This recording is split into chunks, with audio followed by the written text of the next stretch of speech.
Tres tradiciones del ser docente. La primera historia fue normalizadora.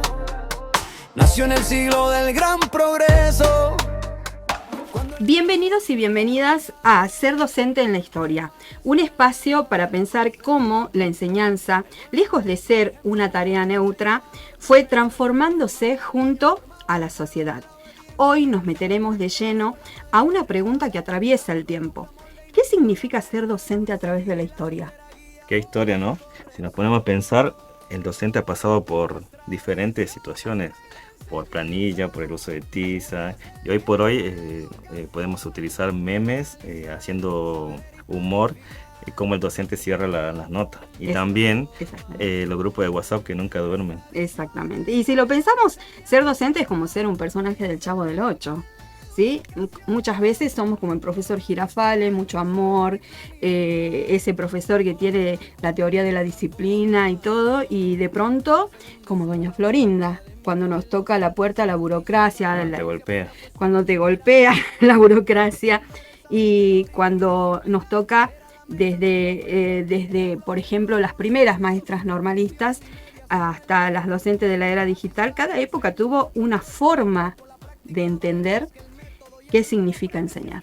Y pensar que enseñar es algo neutro, que no está contaminado por cuestiones. Por ejemplo, Davine dice que educar es relacionado es una práctica social vinculada con la política y la cultura. Exactamente. Hoy vamos a recorrer en este espacio todos aquellos eventos que marcaron, ¿sí?, la historia del rol docente. En este caso vamos a imaginar como 3 modos de imaginar la docencia, que aún se mezclan en nuestra práctica, ¿no?, actualmente. Así que vamos a ir dando cierre a este inicio y presentando lo que se viene. Vamos a hacer un recorrido de las 3 tradiciones y bueno, para cerrar este momento vamos a presentar un jingle. Exacto, vamos jingle. La primera historia fue normalizadora. Nació en el siglo del gran progreso. Bien, para presentar este espacio, el primer espacio, vamos a hablar de la tradición normalizadora, el maestro moral y la escuela como práctica, como patria chica. Todo comienza en el siglo XIX, cuando los estados nacionales buscaban construir identidad, orden y ciudadanía. En Argentina, uno muy conocido fue Sarmiento, ¿sí? Impulsa la idea del maestro como un misionero civilizador. Y pensar que Sarmiento fue a Estados Unidos a buscar maestras, ¿no? Sí. Las maestras eran sinónimos de héroes. Sí, de héroes, de ideales muy patrióticos. Davini, por ejemplo, ¿sí? Davini señala que en esta tradición se hizo de la escuela una institución normalizadora, debía homogenizar, ¿sí? Tenía esa función, disciplinar, moralizar, ¿sí? El docente era el modelo de conducta. Y pensar que era como el héroe para los alumnos, para los chicos, más la figura de la maestra, que era mirada como madre y tenía mucho sentido de vocación. Ser maestra era como un símbolo de respeto, sí, de tener una maestra en casa era lo más, era lo top. Sería como... Era un sentido de enseñanza y obediencia. Exactamente. Bueno, pero durante una gran parte del siglo XX, ¿sí?, se mantiene esta imagen del docente así. Durante una gran parte, esa imagen del buen maestro, que era el símbolo del patriotismo, de la humildad, de la entrega, de la vocación, ¿sí?, se sigue manteniendo, porque aún ahora, en la actualidad, nosotros vemos ese rezago todavía del docente. ¿Se mantuvo durante la pandemia también? Sí, durante la pandemia se mantuvo bastante, y yo creo que también es esencia, ¿no?, dentro de la formación docente. Sí. Pero también heredamos algo valioso de la idea de compromiso, ¿sí?, compromiso público, la responsabilidad social y la ética del ciudadano. En esta parte podemos hablar tanto de derechos como obligaciones, aunque en esta última etapa los derechos los derechos sean más exigidos que las obligaciones. Y podemos decir que todavía hay maestros normalistas, sí, estructuralistas. Sí. Nuestra escuela, nuestro hábitat institucional está mezclado, sí. Que mantienen lo conductista, el estímulo-respuesta. Exactamente. Entonces, vamos a hacer un cierre de este espacio y presentamos nuestro jingle. La primera historia fue normalizadora. Nació en el siglo del gran progreso. Bien, damos inicio a la segunda tradición. Esta tradición se llama académica. Es donde el docente es el enseñante, o sea, es la autoridad del saber. La segunda tradición surge con la consolidación de la ciencia moderna entre fines del siglo XIX y principios del siglo XX. Aquí el docente se define como por su saber disciplinar. En este espacio, el que enseña historia debe ser historiador, el que enseña biología debe ser biólogo. Acá el docente era mucho más científico. Sí o sí tiene que dominar su conocimiento. Si no, no podría ser docente.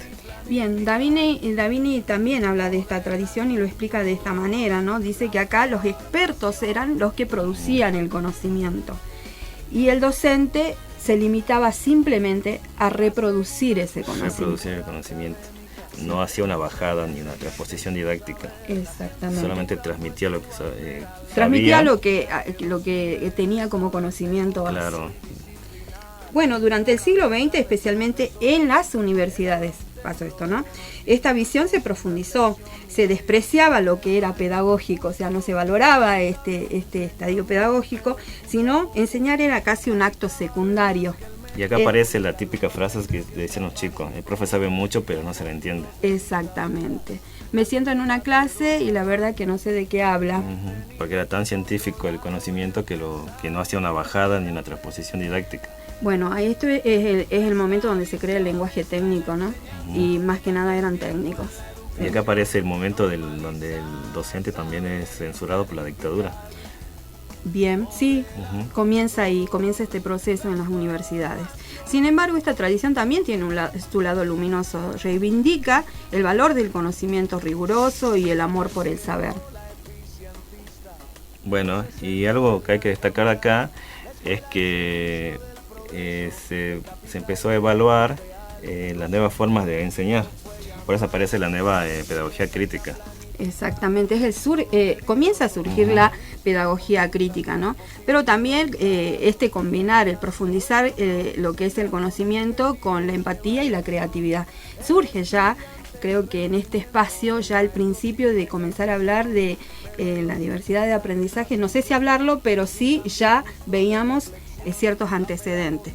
Brailovsky dice que la pedagogía no es un manual, es una brújula, ¿sí? Y como tal nos ayuda a pensar cómo hacemos, qué hacemos y qué decidimos. Entonces enseñar sin pedagogía es como navegar sin mapa, sin GPS, sin ubicación actual, nada. Sin tener una guía. Sin tener una guía. Que nos indique hacia dónde vamos y cómo trabajar en las aulas. Bueno, sabiendo que es tan importante la pedagogía, vamos a hacerle cierre a esta tradición con nuestro jingle. La primera historia fue normalizadora. Nació en el siglo del gran progreso.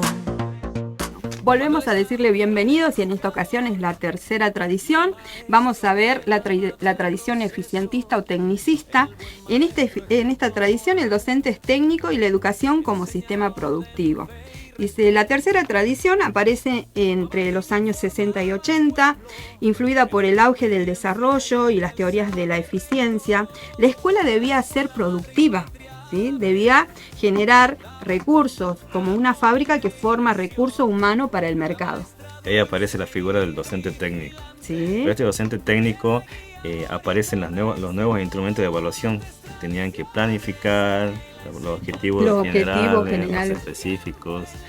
El docente era también, aparte de técnico, medidor.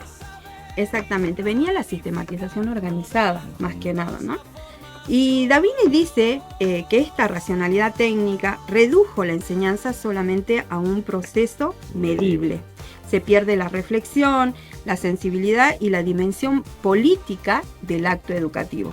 Pasa que en ese momento todavía seguía la concepción de evaluación como medición. Exactamente, todo estaba medido, era medible. Sí. Años después aparecen las nuevas concepciones de evaluación, que es para recopilar información, ¿no? Claro, porque siempre tenías que tener la evidencia la evidencia de cómo aprendía, ¿no? Cómo era el aprendizaje, ya sea semanal, semanales en formas y todo. Y eso algo que se notó mucho fue en la pandemia. Sí, se notó mucho en la Esos pandemia, métodos porque la verdad que debía cumplirse con la burocracia de los papeles y todo, aunque como recursos tecnológicos y eficiencia en cuanto a pedagogía no había Y algo que no funcionó. No funcionó. En la pandemia no Sin funcionó. embargo, por ejemplo, recuerda Brailovsky, el problema no es planificar, sino creer que planificar basta, ¿sí? No es que esta planificación no sirva, sino pensar que esa planificación era suficiente para que el alumno tenga ya afianzado el contenido. Y no, la pedagogía le da alma a esa planificación, le pone esa flexibilidad y el sentido humano también dentro. Parece que hay que pensar que planificar es algo flexible, que cambia según el contexto, según los chicos. Contextos y hoy podemos decir microcontextos, También. ¿sí? Porque esta nueva etapa nos habla de microcontextos continuamente. Y también de aulas heterogéneas. Exactamente, diversidad. Diversidad. Diversidad. Diversas, en realidad. Sí. La tradición eficientista nos deja una enseñanza. Es ambigua. ¿Por qué? Porque si bien está la necesidad de organizar, pero sin perder la humanidad que sostiene la enseñanza.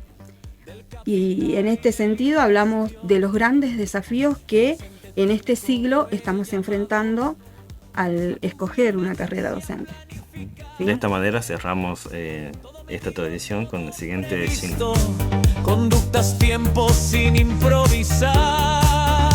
El aula se vuelve una oficina con objetivos y evaluación. A este espacio de cierre, para ir cerrando este diálogo y tránsito por la historia, le vamos a llamar la pedagogía como esperanza. Después de este recorrido queda claro que las tres tradiciones siguen vivas, Juan, ¿sí? No son pasados, son parte de nuestra identidad profesional. Si recorremos las escuelas, los colegios, hasta los mismos terciarios o universidades, encontramos docentes que siguen siendo normalistas, siguen siendo tecnicistas o academicistas. Sí, la verdad que sí. Por ejemplo, Davini propone de repensar, ¿no? Repensar la formación docente desde una mirada integral, desde un todo, que recupere al maestro como el intelectual crítico, pero que también sea capaz de analizar, ¿no? Su práctica y poder modificar o influir en su contexto. Hay que empezar a pensar en docentes reflexivos, que Sí. hagan su propia reflexión a partir de sus propias prácticas. Ese sistematizar la práctica, ¿sí? Y la experiencia, ¿no? Porque más allá de la práctica, la experiencia que cada uno de nosotros vive es la que te permite ir mejorando. Y también ¿sí? tomar las nuevas concepciones de evaluación y realizar Exactamente, también las nuevas. metas con metaevaluaciones. Y bueno, esto fue ser docente a través de la historia, tradiciones, transformaciones y sentido de disputa. Mucho sentido de disputa. Hasta la próxima. Hasta la próxima. Y cerramos con Ok, otro un jingle. jingle. La primera historia fue normalizadora. Nació en el siglo del gran progreso, cuando el Estado fue educador y el maestro el alma del proceso.